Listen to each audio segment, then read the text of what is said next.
Hello everyone. Last lecture में हमने बात की थी फ्रैगमेंटेशन पैटर्न के बारे में कि कौन कौन से different type of fragmentation patterns हो सकते हैं जिनके थ्रू एक molecular ion different different daughter ions में and daughter ions against daughter ions में छोटे छोटे आइंस में फ्रैगमेंट या डिसोसिएट कैसे हो सकता है। अभी आगे हम बात करेंगे इसमें डिफरेंट फ्रेगमेंटेशन पैटर्न्स जो हमने पढ़े हैं उनमें से कौन से फ्रेगमेंटेशन पैटर्न्स किस तरीके के कंपाउंड्स में पाए जाते हैं। शुरुआत हम करेंगे एल्केन से। तो एल्केन्स जो हैं किस तरीके से फ्रेगमेंट होंगी, कार्बोनिल्स हैं वो किस तरीके से टूटेंगे छोटे छोटे मॉलिक्यूल्स में, और आपके एल्कोहल्स हैं वो किस तरीके से टूटेंगे, एस्टर्स कैसे टूटेंगे। तो ये सारी चीज़ें हम इसमें देखेंगे।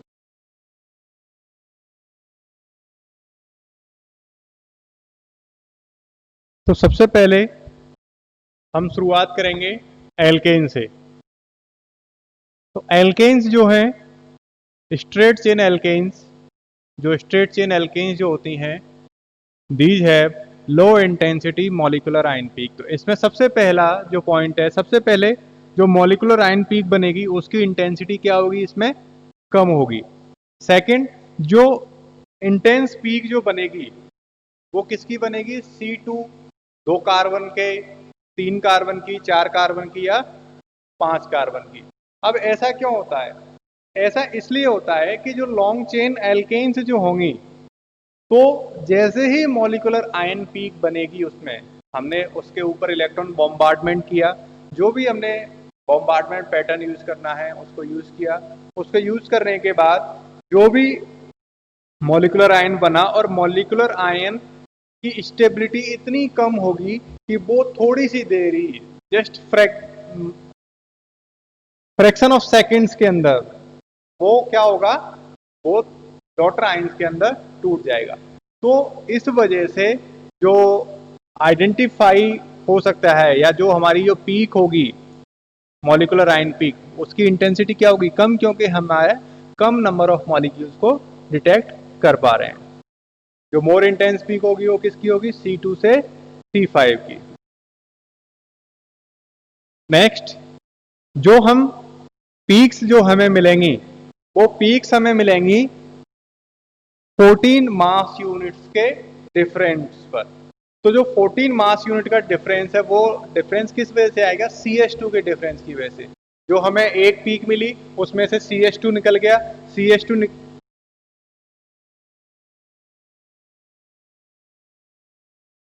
CH2 जब निकलेगा तो मतलब उसमें से 14 मास यूनिट्स जो है वो निकल रही हैं। तो मास जो है वो क्या हो रहा है, 14 यूनिट, 14 नंबर में कम हो जाता है, इसलिए वो हमें 14 के दूरी पर मिलेंगी।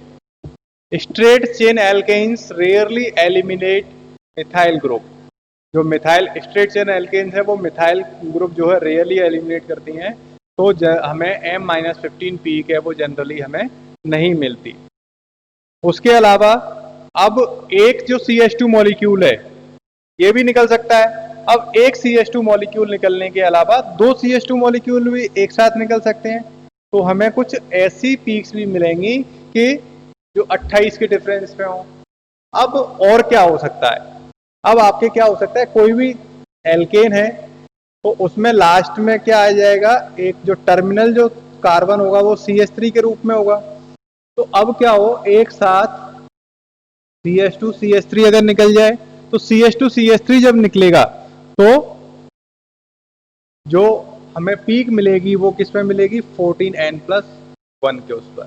कैसे, elimination of odd number series from the molecular ion gives peak at masses CnH2n+1।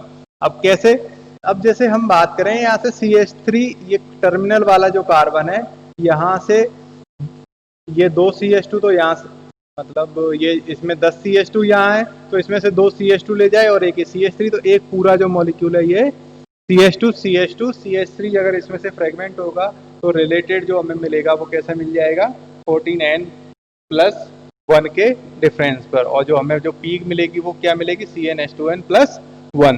कैसे, अब इसमें एक एग्जांपल दिया है जिसमें CH2H5 निकल रहा है, CH2H5 निकल रहा है मतलब 29 मास निकल रहा है। 29 मास निकलने पे जो पीक मिलेगी हमें 141 पर मिलेगी। नेक्स्ट, इसको एक्सप्लेन करने के लिए आप एक जो है को पॉज कीजिए और पॉज करने के बाद में एक एग्जाम क्वेश्चन को सॉल्व किए। Explain the mass spectrum of dodecane. Dodecane क्या है? डोडेकेन यही है CH3 CH2 10 CH3 12 कार्बन का लॉन्ग चेन एल्केन, ये है डोडेकेन। तो मैं समझता हूँ आप लोगों ने इसे पॉज करके इसे अपने हिसाब से जैसा भी आपने किया उस हिसाब से आपने कर लिया होगा। अब हम आगे देखते हैं। जब डोडेकेन जो है इसको हम बॉम्बार्ड करते हैं 70 इलेक्ट्रॉन वोल्ट के एनर्जाइज इलेक्ट्रॉन से, तो ये जो मॉलिक्यूलर आयन फॉर्म करेगा वो क्या फॉर्म करेगा? ये वाला, ये वाला, ये मॉलिक्यूलर आयन फॉर्म कर लेगा। और इसका वेट कितना होगा? 14 इंटू 10, 140, 140 और 30, 170 मास टू चार्ज इलेक्ट्रॉन मास होगा इसका। और चार्ज कितना है इसके ऊपर? +1, तो मास टू चार्ज रेशियो वैल्यू जो है वो कितना आ जाएगा? 170। अब हमने जो ऊपर बात की थी कि जो लॉन्ग चेन एल्केन्स होते हैं उनका मॉलिक्यूलर आयन पीक जो है उसकी जो इंटेंसिटी है वो कैसी आती है? कम आती है। तो इसकी भी जो मॉलिक्यूलर आयन पीक होगी वो रिलेटिवली लो अबंडेंस की बनेगी, लो इंटेंसिटी की बनेगी। इसको हम ऐसे भी लिखते हैं decreases by increasing molecular weight.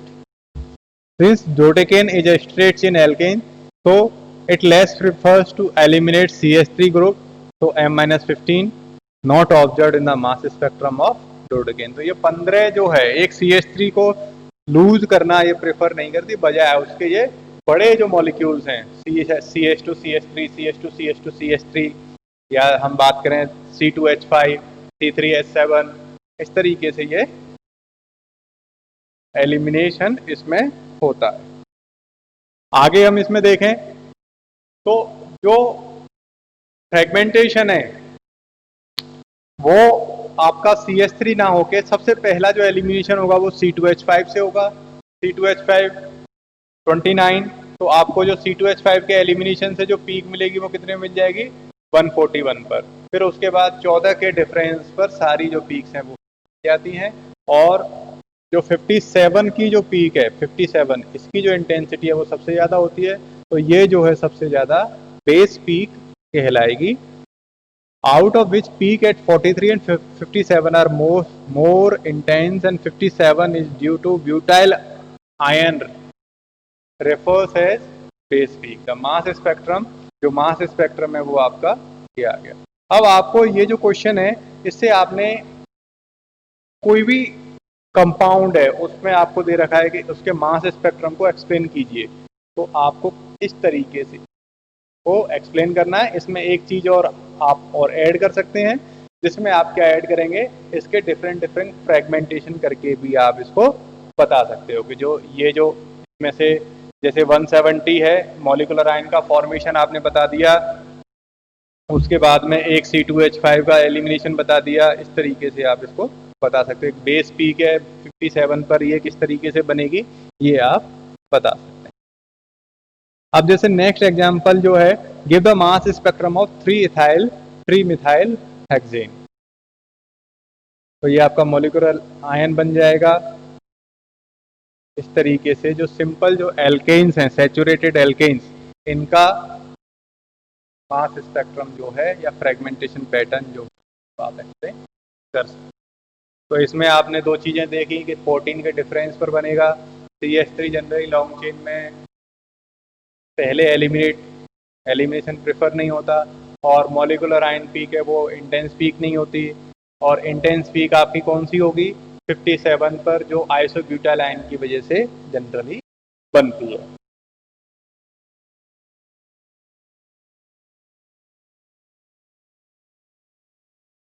Isobutyl ion कौन सा है? C और तीनों जगह CH3। और ऊपर भी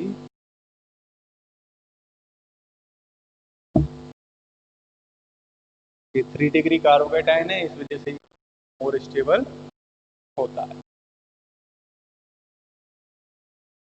अगला जो फ्रेगमेंटेशन पैटर्न जो हम देखेंगे वो देखेंगे साइक्लो एल्केन्स का। तो साइक्लो एल्केन्स में मॉलिक्यूलर आयन पीक जो है वो मोस्ट अबंडेंट अभी हम ना कहें वो ज्यादा, दैट इज मोर अबंडेंट, वो क्या होगी, more abundant than straight chain alkanes. तो स्ट्रेट चेन एल्केन्स में जो इंटेंसिटी आती है उससे ज्यादा आपकी किसमें आ जाएगी, साइक्लो एल्केन्स में। The mass spectrum of cycloalkane exhibit prominent even mass ions.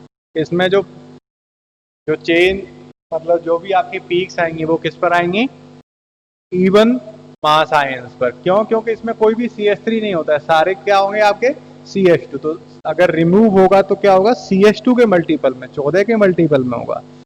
जैसे अगर हम यहाँ देखें, ये जो है ये आपका है 4, तो इसका जो है ये साइक्लोहेक्सेन।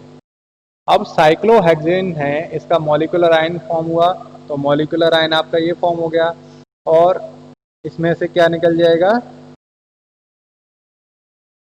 2 CH2 मॉलिक्यूल्स निकल जाएंगे। 2 CH2 मॉलिक्यूल्स निकलने के बाद में आपका ये 4 कार्बन का एक स्ट्रक्चर बचेगा जिसका मास कितना होगा, 56।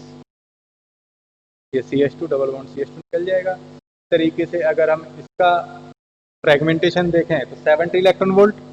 अब 70 इलेक्ट्रॉन वोल्ट जो है साइक्लो एल्केन्स जो हैं, अब साइक्लो एल्केन्स में ये यहाँ पर CH3 एक सब्स्टिट्यूएंट लगा हुआ है, तो इसका मॉलिक्यूलर आयन जब बनेगा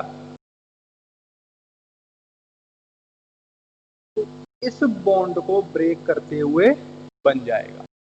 जब इस बॉन्ड को ब्रेक करेंगे तो ये मॉलिक्यूलर आयन ना बन के एक ही बन जाएगा आपका, या फिर आपका ये भी है। तो ये मॉलिक्यूलर आयन जो है आपका वाला कहलाएगा।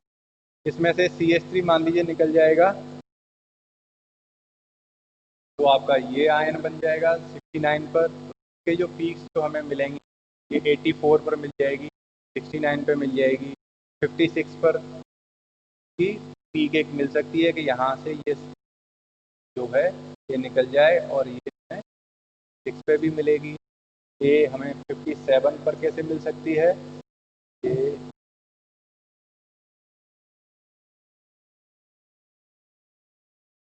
ये जो है यहाँ से अगर ये मॉलिक्यूल अगर निकल जाए, 2 कार्बन जो हैं CH2 के फॉर्म में निकल जाएं, तो हमें जो पीक मिलेगी वो कौन सी मिल जाएगी, 57 पे। तो इस मॉलिक्यूल में जो 57 वाली जो पीक मिल रही है वो हमें इस आयन की वजह से मिल रही है, ना कि टर्सरी ब्यूटाइल कार्बोकेटाइन। तो इस लेक्चर में हमने एल्केन्स और साइक्लो एल्केन्स का फ्रेगमेंटेशन पैटर्न देखा है। आगे